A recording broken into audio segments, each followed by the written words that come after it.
সেইদিনা আসলতে কি হৈছিলে জেছিকাৰ লগত সমগ্ৰ এই ভিডিঅ'টোৰ জৰিয়তে জনাবলৈ গৈ আছো কেনে ধৰণে কি হৈছিলে শেষলৈকে চাই যাব অকনো স্কিপ নকৰিব কিয়নো জেছিকা এগৰাকী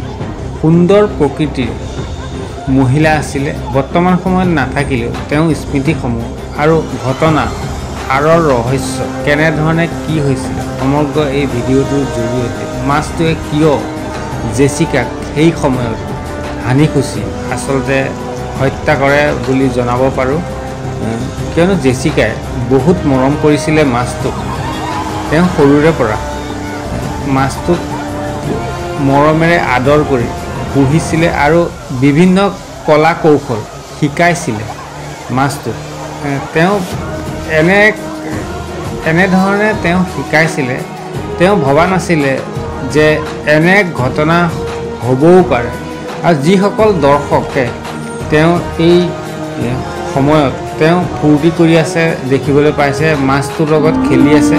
সেই সময়ত যে এনে ঘটনা সংঘটিত হ'ব পাৰে দৰ্শকেও কল্পনা কৰা নাছিলে কিন্তু এনে সময়ত চাব পাৰে জেছিকাক কেনে ধৰণে কি কৰে সেই পোহনীয়া মাছটোৱে